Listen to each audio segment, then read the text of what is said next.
Hello दोस्तों, dictation start होगी 3 second बाद। स्टार्ट। आखिरकार निर्वाचन आयोग ने राजनीतिक दलों को फटकार लगाई है कि अगर उन्होंने चुनाव प्रचार के दौरान कोरोना संबंधी दिशा निर्देशों का पालन नहीं किया तो वह रैलियों पर रोक लगाने को बाध्य होगा। 5 राज्यों में विधानसभा के चुनाव हैं। उनमें से 4 राज्यों के मतदान खत्म हो चुके हैं। पश्चिम बंगाल में भी 4 चरण के मतदान हो चुके हैं। आखिरी 4 चरण के मतदान बचे हैं। हैरानी की बात है कि अब निर्वाचन आयोग को कोरोना नियमों की सुध आई है। जब 5 राज्यों में चुनाव प्रक्रिया शुरू हुई थी तभी कोरोना के मामले बढ़ने शुरू हो गए थे और कई राज्यों में यह चिंताजनक स्तर पर पहुंच चुका था। मगर राजनीतिक दल बढ़ चढ़कर रैलियों में अपना शक्ति प्रदर्शन कर रहे थे, लाखों की भीड़ जुटाने में जुटे थे। राजनीतिक दलों के वरिष्ठ नेता सड़कों पर जुलूस निकालने से लेकर मोहल्लों में घर घर जाकर संपर्क बना रहे थे। टीवी कैमरों में साफ देखा जा रहा था कि उनमें से ज़्यादातर न तो ठीक से नाक मुंह ढक रहे थे और न ही उचित दूरी का पालन कर रहे थे। रैलियों में धक्का मुक्की ऐसे हो रही थी जैसे कोरोना का कोई भय ही न हो। पैराग्राफ। ऐसा नहीं माना जा सकता कि उस वक्त निर्वाचन आयोग को चुनाव प्रचार में बरती जा रही मनमानी नज़र नहीं आ रही थी। सोशल मीडिया और मुख्यधारा मीडिया के कुछ मंचों पर भी कोरोना के बढ़ते मामलों के मद्देनज़र चुनाव प्रचार में कोरोना नियमों का पालन न किए जाने को लेकर काफ़ी चिंता जाहिर की जा रही थी। कई लोग बार बार निर्वाचन आयोग की चुप्पी पर अंगुलियां उठा रहे थे। अब जाकर इन नियमों की तरफ उसका ध्यान गया है तो स्वाभाविक ही उस पर फिर से अंगुलियां और बहुत सारे सवाल उठने शुरू हो गए हैं।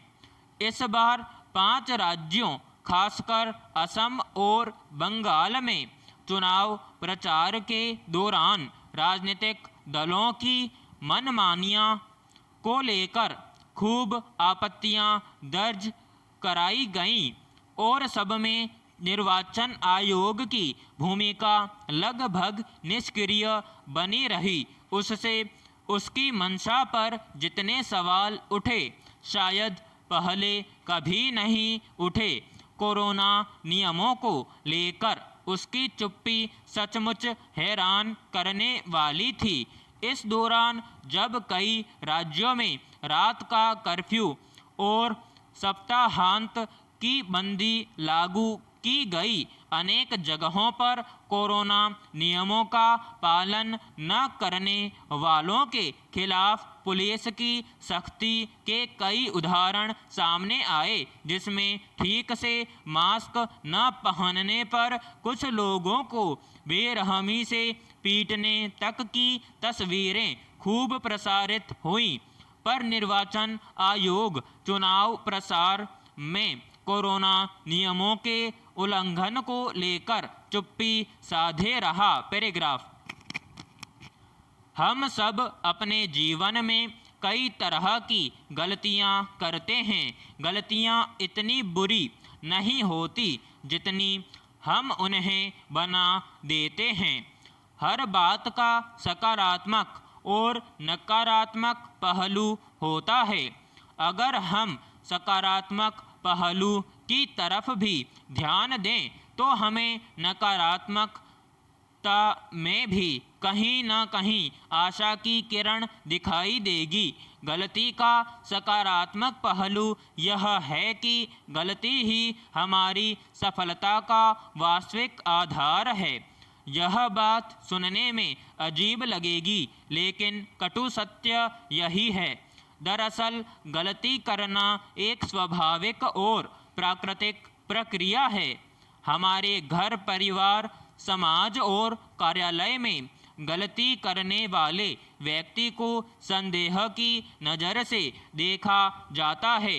कभी उसका मजाक बनाया जाता है तो कभी उस पर व्यंग्य के तीर छोड़े जाते हैं। यही कारण है कि गलती करने वाला व्यक्ति स्वयं को भी संदेह की नज़र से देखने लगता है। कभी कभी उसे आत्मग्लानि भी महसूस होती है। पैराग्राफ। जब गलती से बचने के लिए हम अतिरिक्त सतर्कता बरतते हैं तो गलती होने की संभावना और बढ़ जाती है। अतिरिक्त सतर्कता बरतने के कारण हमारा मस्तिष्क सहज नहीं रह पाता है। सहज मस्तिष्क ही सहज रूप से शारीरिक क्रियाकलापों को अंजाम देता है। मस्तिष्क सहज न रह पाने का असर हमारे शारीरिक क्रियाकलापों पर भी पड़ता है और इस तरह हम एक और गलती की तरफ बढ़ रहे होते हैं। इसलिए बार बार गलती करने वाले इंसान को केवल डांट डपट या डर के माध्यम से ही नहीं सुधारा जा सकता। अगर गलती करने वाले इंसान में डर बैठ जाएगा तो वह पुनः गलती करेगा। यह हमारा कर्तव्य है कि हम कुछ ऐसे उपाय करें जिससे कि बार बार गलती करने वाला इंसान सहज बना रहे। सहकर्मियों का यह भी कर्तव्य है कि वे उसकी गलती को हव्वा बनाकर पेश न करें। इंसान अगर काम करेगा तो गलती भी करेगा ही। कुछ भी काम न करने वाला अथवा खाली रहने वाला इंसान क्या खाक गलती करेगा। इसलिए हमें यह समझना चाहिए कि गलती से ही तरक्की की राह निकलती है। कुछ लोग इसलिए नया काम करने से डरते हैं कि कहीं गलती न हो जाए। ऐसे लोग हमेशा आगे बढ़ने से डरते हैं और पिछली पंक्ति का इंसान बनकर रह जाते हैं। संसार में जितने भी महान लोग हुए हैं उन्होंने अपने जीवन में अनेक गलतियां की हैं। गलतियों के माध्यम से ही वे महानता की तरफ अग्रसर हुए हैं। वैज्ञानिक जब प्रयोगशाला में अपने प्रयोग करते हैं तो उनसे अनेक गलतियां होती हैं। ये ही गलतियां उनके प्रयोगों की सफलता का आधार बनती है। इसलिए गलतियों को जीवन का हिस्सा मानकर और उनसे सबक लेकर आगे बढ़ने में ही हमारी भलाई है। जैन धर्म में तो अपनी गलती स्वीकार कर क्षमा मांगने के लिए क्षमावाणी पर्व मनाया जाता है। इस दिन संसार के समस्त प्राणियों से जाने अनजाने में की गई गलतियों के लिए क्षमा याचना कर सभी की खुशी के लिए कामना की जाती है। जब हम अपनी गलतियों के लिए क्षमा मांगते हैं तो हमें आत्मसंतुष्टि मिलती है और हमारा मन हल्का होता है। इस तरह माफ़ी मांगकर हमारा बोझ भी कम होता है। पैराग्राफ। दरअसल जब हम अपनी गलती स्वीकार करते हैं तो इसका अर्थ होता है कि हम अपने सब हथियार डालकर जाने अनजाने में किए गए गलत काम को स्वयं भी गलत मान रहे हैं। इससे जहां एक ओर हमारा मानसिक दबाव कम होता है, दूसरी ओर लोगों की नज़रों में हम सम्मान के पात्र भी बनते हैं। जब हम दिल से अपनी गलती को स्वीकार करते हैं तो दोबारा वह गलती होने की संभावना कम हो जाती है। हम दोबारा तभी गलती करते हैं जब हम पहली गलती के बारे में या तो सोचते नहीं हैं या फिर फौरी तौर पर सोचते हैं। जब हम अपनी गलती स्वीकार करते हैं तो दिल से उसके बारे में सोचते हैं।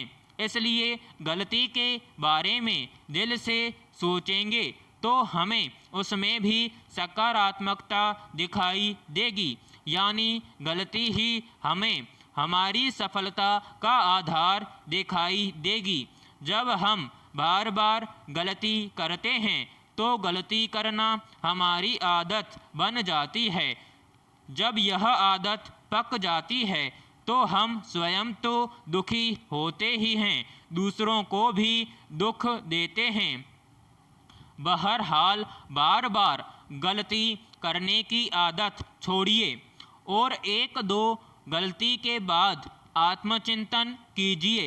यह आत्मचिंतन ही हमें सही राह दिखाएगा। विराम समाप्त।